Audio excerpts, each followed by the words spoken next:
All right. Well, thank you very much. I want to thank you guys for having me in today. Thank you, Mario. Mario and I have been, I don't know, working together about a year now in a business group.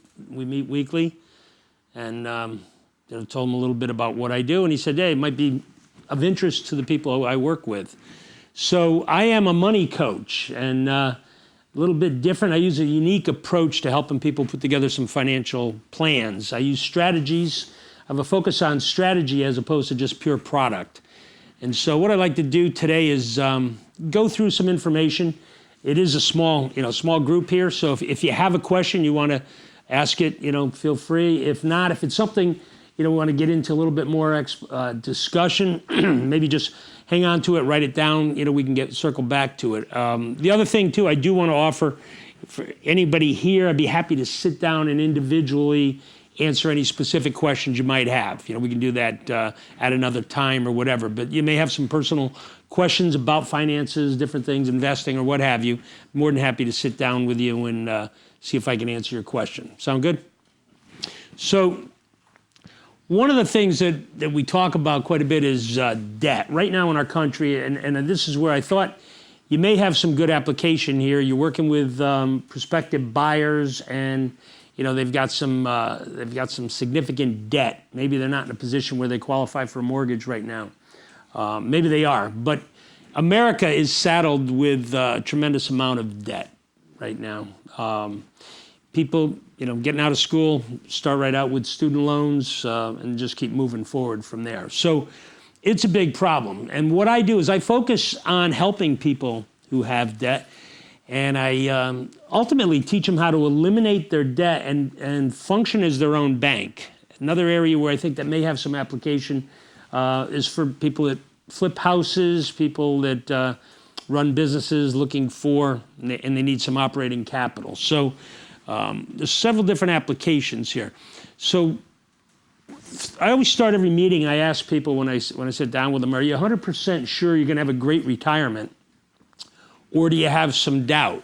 So you guys are all quite young. I don't think retirement is exactly in the forefront of your mind. But, if I had to ask you that question, do you think you're on the path for a great retirement, or you have some questions or doubt? Show of hands. Who's got it nailed? Dave does, okay. Everybody else has some questions, might have some concerns, okay. So one of the reasons you may have some questions or concerns is because of debt. Debt is basically the headwind that your financial jet is running into when you're trying to accumulate wealth over time. Debt will slow that down dramatically. So next question I ask is, what if I can show you how to eliminate all of your debt in 9 years or less, including your mortgage, without spending an extra dollar than you're currently spending right now? And that usually gets people's attention. They say, not a bad deal, because I don't really think I'm on track to be debt-free in 9 years.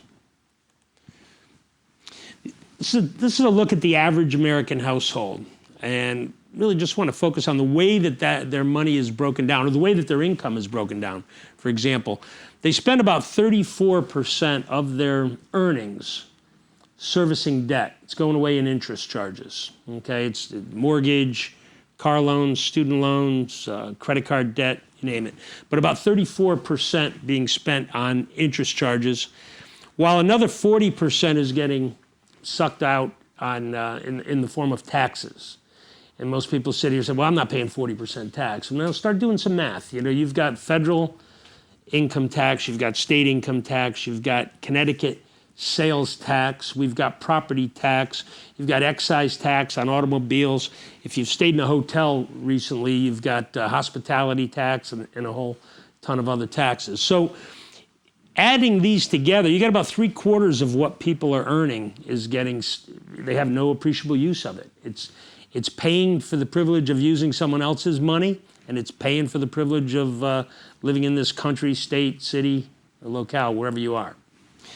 That leaves about 23% of their earnings to be spent on their lifestyle. That's to run everything they're doing. And if they're really lucky, they get to squeeze about 3% into some kind of savings. So that's a look at the typical American household. And if you look down the bottom, it says average household debt in the United States is about $250,000. I can assure you that it's far greater here in the Northeast. That's a national average. We have a lot more mortgage debt up here. So about $250,000 people are carrying in debt.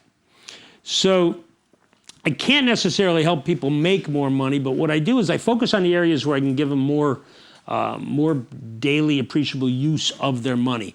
If I can reduce that interest down to, say, 22% on average, which is about what we do, and I can put them in a more favorable tax situation and shave about 10% of their taxes off, well, I just freed up some money that can now be used to increase their lifestyle, live a little bit better, and open up that savings a little bit. Instead of 3%, maybe, save about 15%. So that's where I focus my efforts on helping people put their money to better use for them.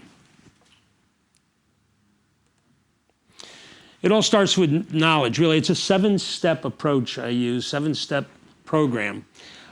Step 1 is knowledge. You've heard people say, knowledge is power. I disagree. Knowledge really is only power when you put it to some use. There's a lot of very intelligent people walking around quite powerlessly because they're not using the knowledge and not putting it to use.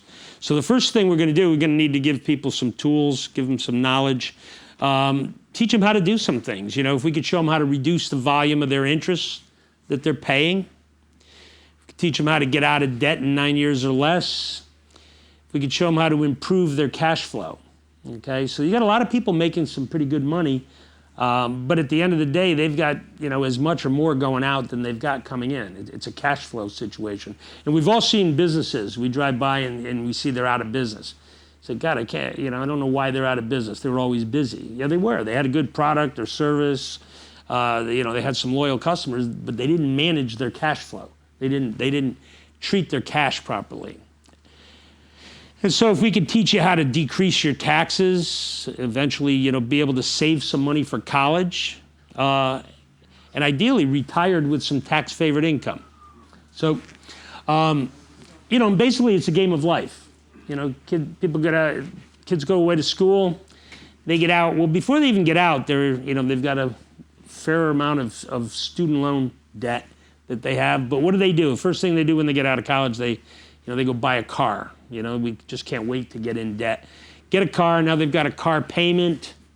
They go along a little bit, they meet that special somebody. Now all of a sudden they move in together. Now there's a couple of car payments coming out of that budget. They get married, buy a house, have kids, and the cycle just continues. It's 1 or 2 steps forward, 1 or 2 steps back, and it just continues on and on. So it's basically the game of life. Anybody relate to that? So the average American household, the average American worker is going to have $2 million passed through their hands. It's not a lot. It's someone starts working right out of college through 65. It's an average of about $47,000 a year. So $2 million. It doesn't take much to have $2 million go through your hands.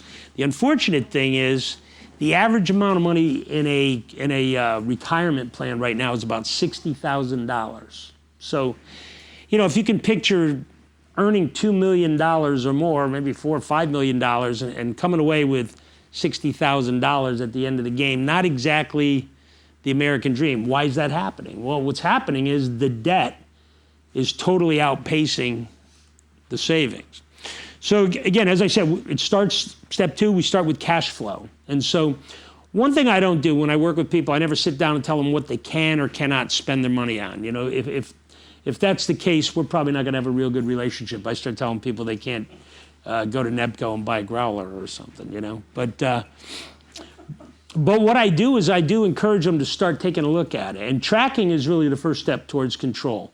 So, when you have clients coming in here looking to buy a home and their cash flow is out of whack, I'd be willing to bet they haven't really put much time into taking a look at it and seeing where they can shave some corners a little bit. So what I do is I start helping people control their cash flow. I get them started, and I challenge people a little bit. I've yet to have anybody that I've worked with that couldn't free up $200 to $300 a month once they really took a look at where their money was going. So I usually put down a challenge to them. They usually find $200, $300 or more. But it starts with just freeing up money that's just evaporating. Second, when we start planning to save some money, we want to plan for both the expected and the unexpected, because we know we can expect the unexpected.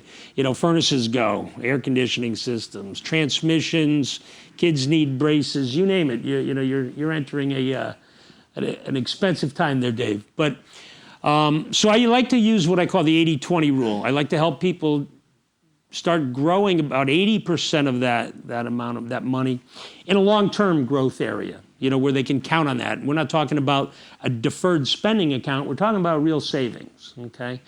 Also, I like to get people to save some money that's there.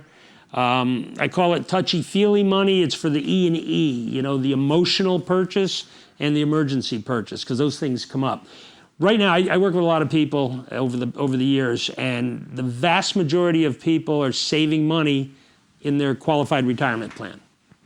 They're taking as much money as they can. They're throwing it 30, 40, 50 years out in front of them to a point where they can touch it, and they have literally no access to it between now and that time. So it's all about balance. We're looking at long-term as well as some short-term savings.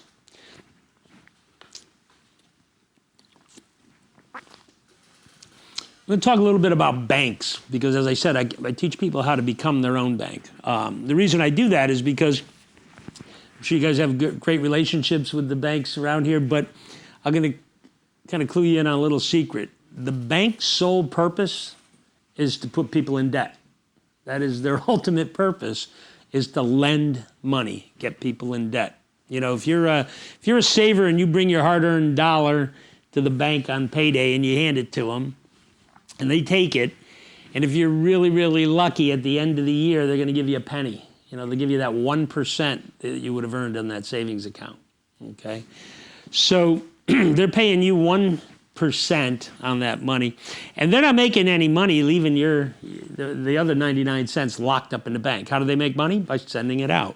So what they're doing is they're taking that money and they're using leverage. They're leveraging that. And they're not lending it out once, they're lending it out an average of 7 times. That dollar goes out and back, out and back. And that's a big improvement over where it was during the last financial crisis when it went out, I think, 39 times. But they're lending that dollar out 7 times. And so when they're lending it out, they're not paying 1%. They're not charging 1% interest on it, are they? What are they charging? What are mortgages now? 4.5. 4.5. What's a car loan? Anybody know? 6, 6, 8, 13. Exactly. So they're paying you that 1%. And here's the interesting part. You're bringing that money in, you're bringing that dollar in on payday, and you're giving it to them. And you're very well the same person a month later who goes to that same place, goes to a different door and asks for it back. And you may be paying 8, 10, or 12% on that same dollar that you gave them. Okay? And so it's all about leverage is really the name of the game. So what I do is I show people how to function as their own bank. Instead of paying out those interest charges to somebody else, get yourself in a position where you pay yourself and recover those interest charges along with your principal. So the first step there, is minimizing debt. And so when people, again, look at their wealth, and they're trying to save money, how do you save money when you're paying out all kinds of credit card interest, student loans, car loans, mortgages, okay? So minimizing debt frees up money, frees up cash flow. I can take you through a typical American family. We'll call them Mark and Joyce, because that's what they're called.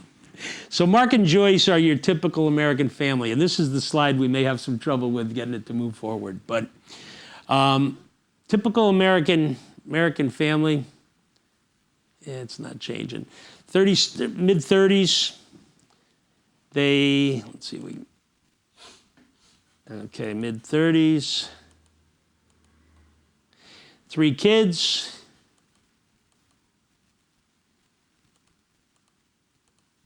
There we go. And I'm making about $7,000 a month combined income. So, they're doing okay for their age, not so bad. They've got, what else have they got going on? Having a hard time changing this slide. There we go.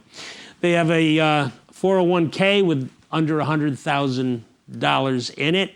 And their main areas of interest, when I sat down with them, is they're looking to increase their retirement income. They want to reduce their debt, get their spending under control, obviously increase their savings, get some money set aside for those 3 young children, see if they can help them go to college. I don't know what the odds of them being able to pay for 3 kids to go to college is, but maybe help them a little bit. And they also needed a will and a trust, and I obviously was able to refer them to my daughter, who's quite good at that. So, if I could.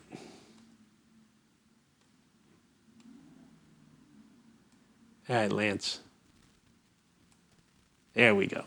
So let's take a look at what we were dealing with when we first started. On the plus side, savings and investments, they had a bank account, a savings account for their emergency needs. Had about $6,000 in there, putting about $25 a month, contributing $25 a month, earning a whopping 0.25% in their savings account. But again, good that they had that. That's the place you want to go to when you have that need comes up. You need tires or what have you.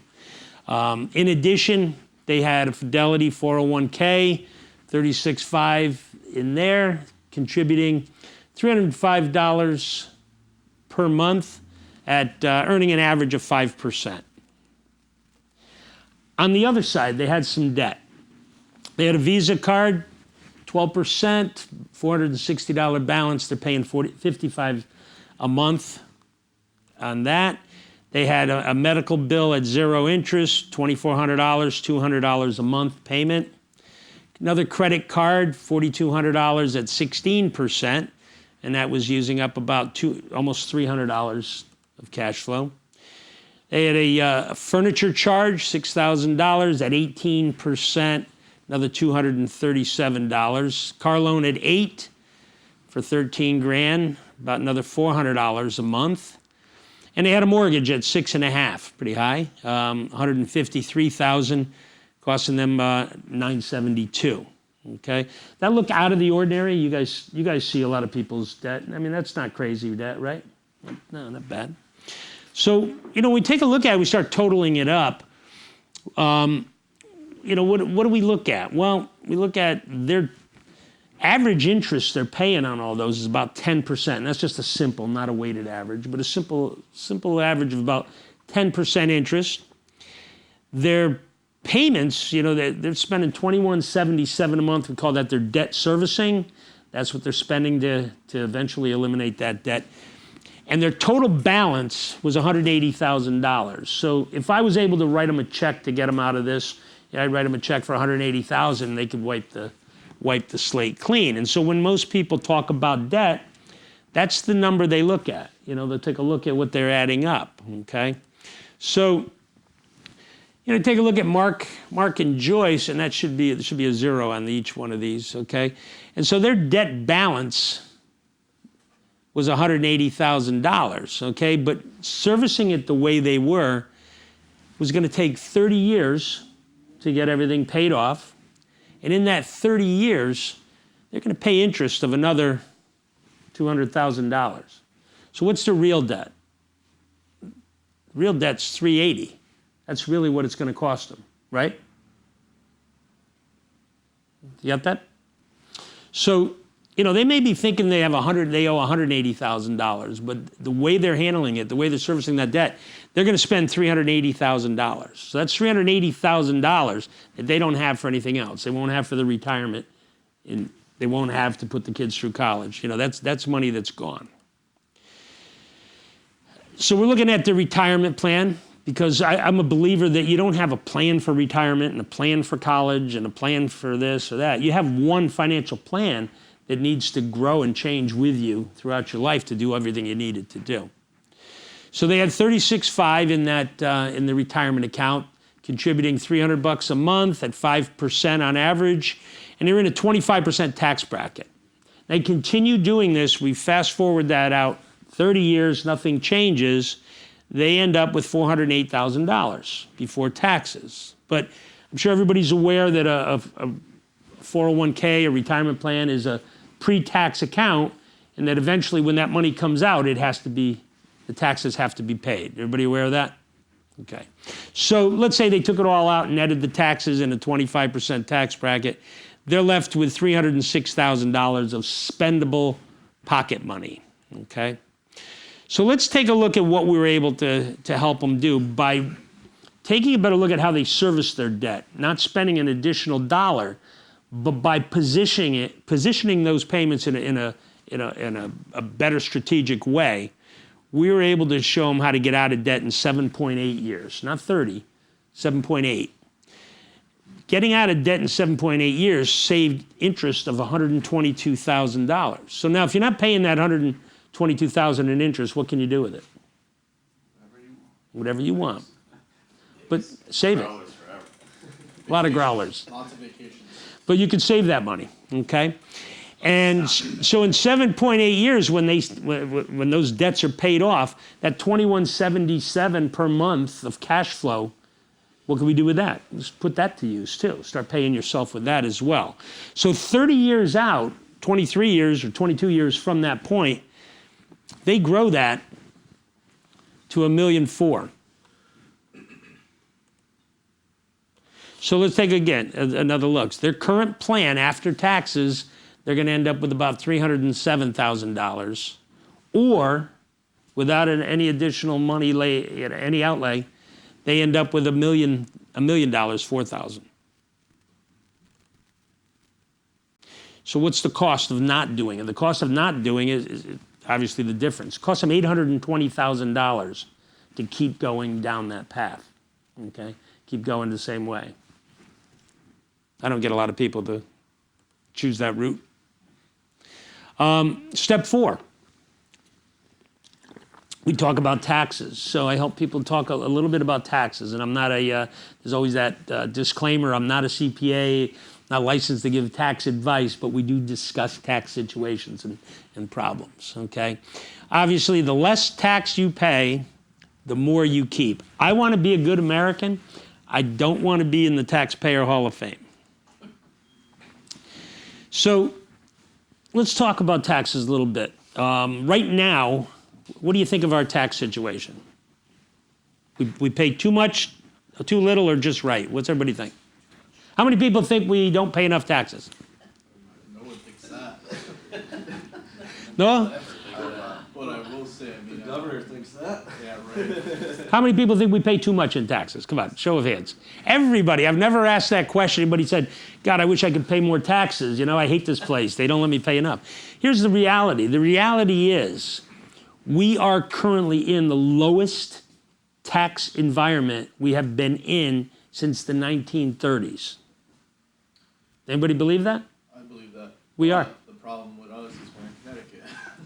It's true. You know what I mean? Mhm. I mean, I paid $700 on a car tax last year for a car that's not even fancy. I know. I know. We're taxed to death. We absolutely are. So when I sit down and talk to people about taxes, nobody ever says, oh, man, I wish I could pay more. You know, we're not paying enough. We do pay a lot in taxes. Hence that 40% I showed you is a cumulative amount from all the different types of taxes we pay. But right now, from a federal standpoint, we're in the lowest tax situation, lowest tax environment we've been in since the 1930s. You'd have to go back 80 years to be in a lower tax situation. And so we also know that our deficit is growing daily. And we also have another situation where we have 10,000 65-year-olds per day signing up to begin drawing Social Security and Medicare. When Medicare was first developed back in 1935, you had to be 60.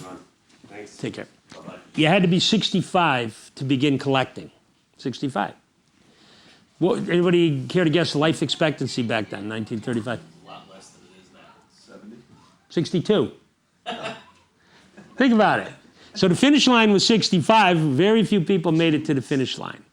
Those that did collected for an average of 2 years. That was it, 2 years, and then they died. And here's the best part. We had 42 workers contributing to the Social Security fund for every one one retiree who was drawing benefits.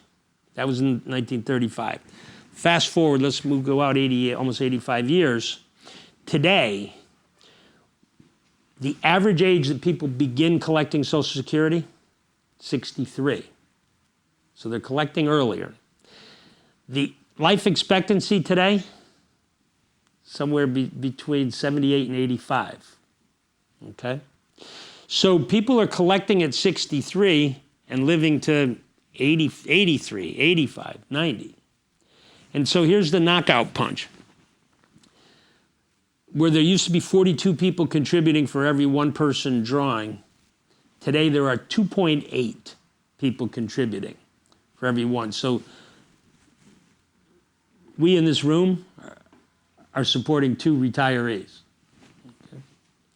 So there's 2.8 people contributing. So when I say that, let me ask you this question. The deficit's growing. We have some significant needs for money in the future. What does everybody think? Are taxes going to be lower, higher, or stay the same? Show of hands. Who thinks taxes are going to go down further? Who thinks they're going to stay the same? Anybody think anything else? Are they going up, guys? What do you think? Are taxes going up? Of course. Okay. So taxes could be going up. So you need to think about this. You guys are all, what, in your 30s, I'm guessing? 20s. You're all in your 30s? So you've got 30 years. No, sir. I'm 20s? 25. How old? 25. 25. So you got 40 years before you're going to retire. What's going to happen in 40 years? What's going to happen in 30 years? Okay?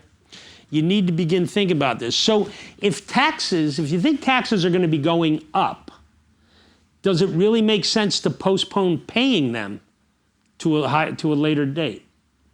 That make sense? What do you think, Dave? I don't know what you mean by that. If taxes, well, let me say, if I came to you today and I was your landlord, and I said, look, your rent's $100 a month. If you pay me today, it's $100 a month, but I'll let you defer that till, next year, but you owe me back, it's going to be $150 a month back bill. What would you pay? Pay it now. Pay it now. Pay it 100, right? Yeah, but I don't get a discount. for There's paying two, my taxes. there's 2 different retirement options. You Oh, can pay, You can pre-tax or you can you can pay the pay- taxes ahead of time. after you get your income, you pay taxes, and Yeah. then you put that money into a retirement account. Yep, or pre-tax. And then when you draw it later, you don't have to pay Okay. taxes on that money, because you've already paid taxes. Right, I The other understand way that. is you take it now before taxes, so it's a larger sum, Yeah, and then when you retire, you pay taxes on the money when you draw it. I didn't connect the retire part. Yeah. Yeah. No, and I'm just trying to keep it simple. Yeah. So when should people really start doing some tax planning? Now. You should always be thinking about it. Okay? You need to be thinking about that. Where am I today? What are the situation? What are my options today? Well, I think And how will that look in the future? I worked in retail for a long time, and when I overdid my 401k, I always did pre-tax because I get more of my paycheck. You know what I mean? That's how I thought about it. Sure, that's how everybody thinks That's how about it. everyone thinks about it. That's how I spend a lot of time talking to my clients about qualified retirement plans because I'm not anti-qualified retirement plans, but I am anti-ignorance, and it's probably the most confused topic there is out there. It's the least understood. And unfortunately, you go to work someplace and you sit down with an HR administrative person who has absolute zero financial training or knowledge or understanding of tax situations and financial products, and you end up making decisions that you now have to live with. You're 25? Well, if you put $1 away today, you can't touch it for 40 years.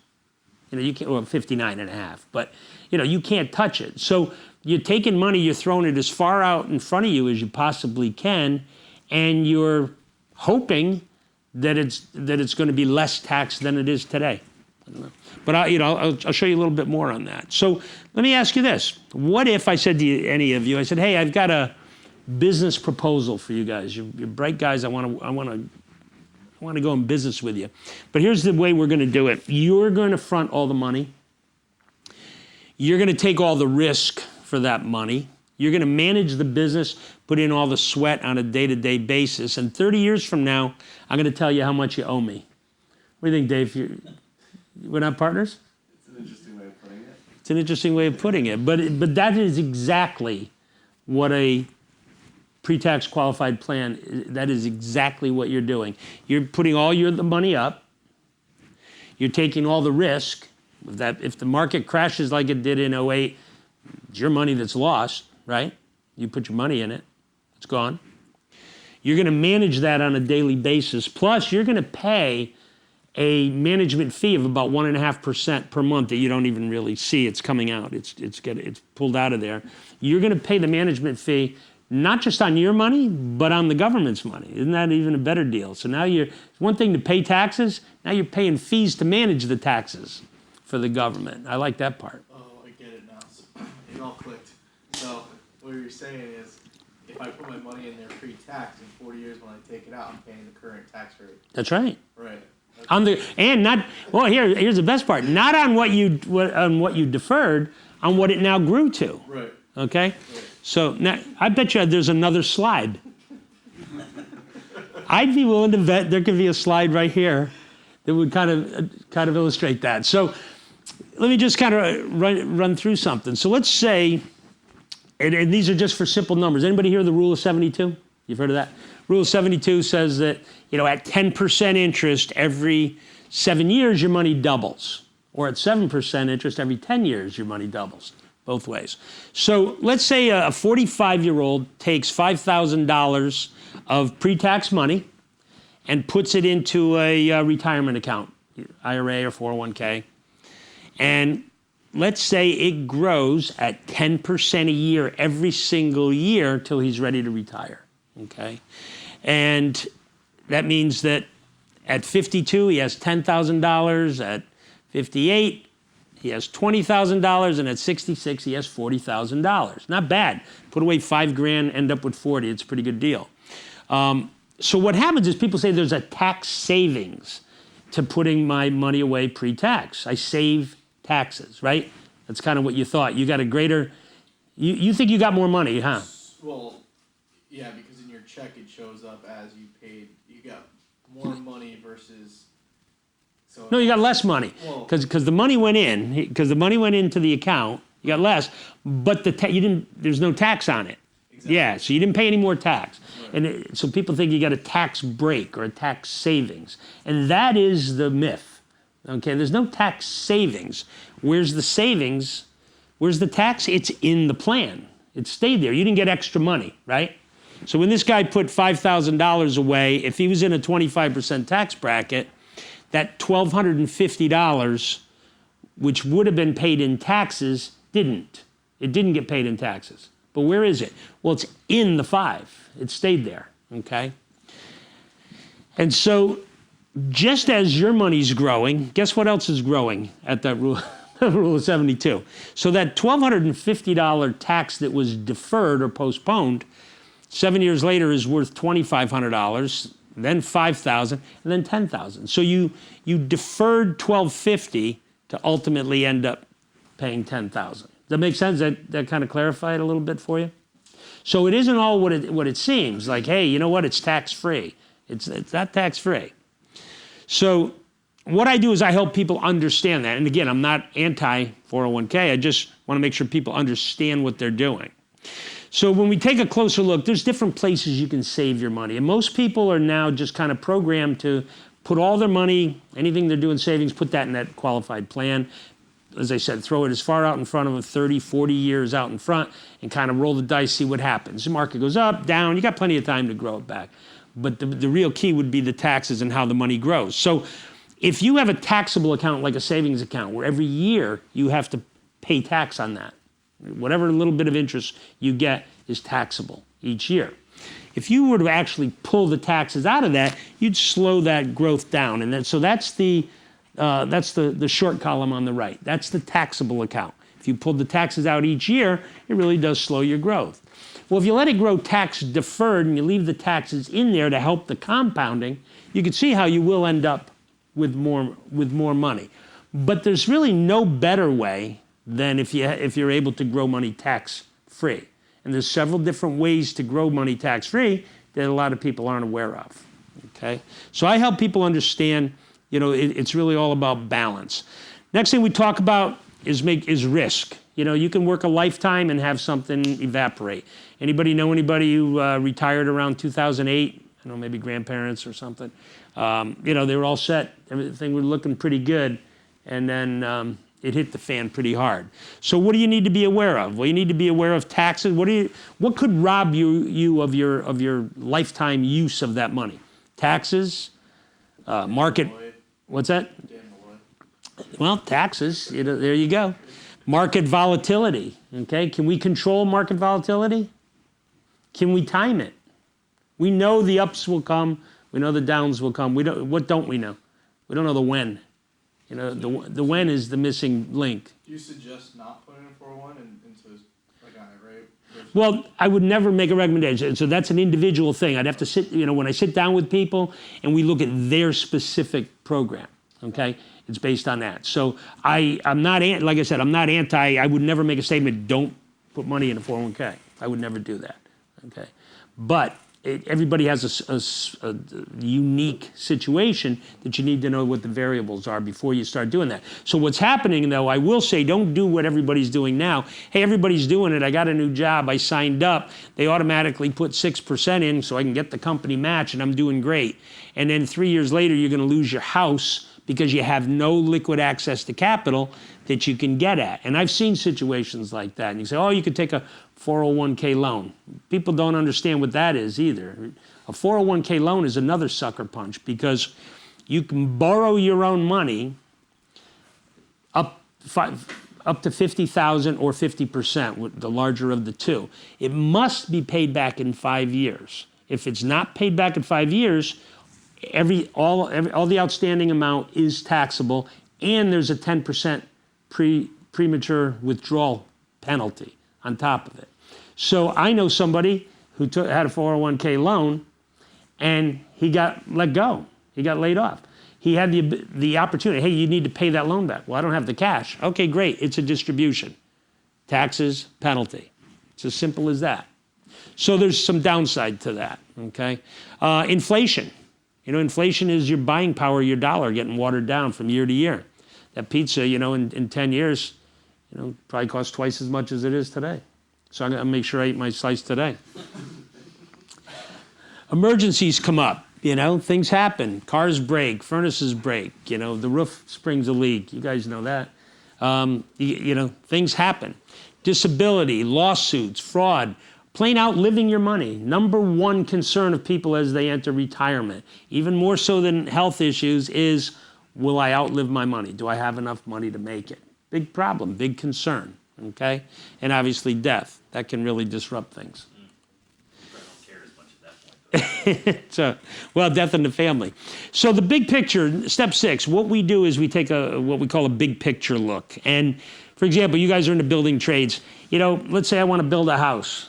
What am I going to do? You know, load up, borrow Mario's truck, run down to Home Depot, throw some 2x4s, grab some electrical supplies, some plumbing supplies, a couple of windows, throw them in the truck and go home and build a house? No, I need a plan. You know, I need a big picture plan.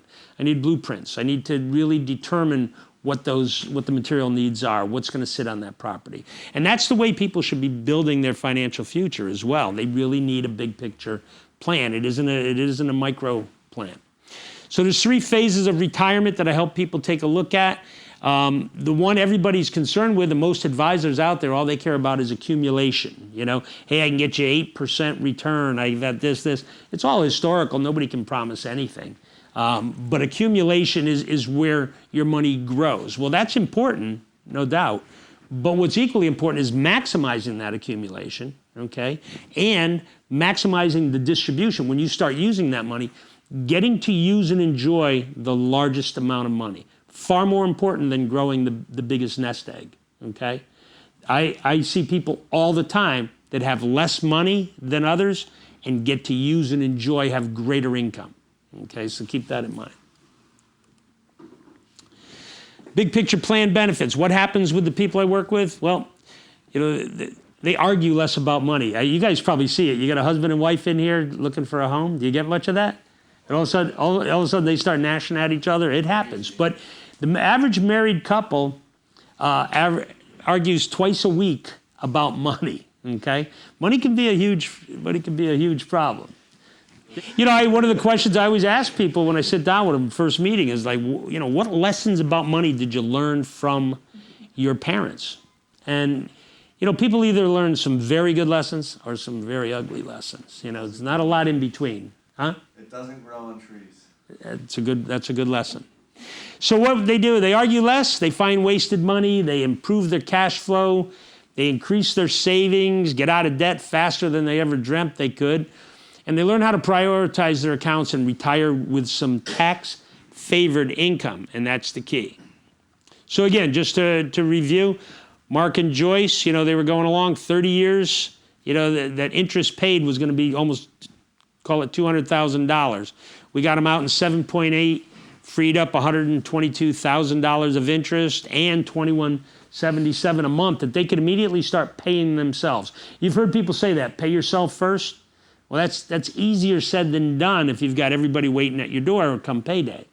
And so that's what we do, is show people how to eliminate that debt, get ahead of it, and start paying yourself that money that was being sent out to everybody else, okay? So at this point, you know, like I said, most people immediately make a decision to take some action. But again, review: knowledge, improve your cash flow, reduce your debt, reduce taxes, minimize risk, and take a big picture approach. And step 7, you know, really is the decision. You know, a goal without a plan, just a wish, right, Mario?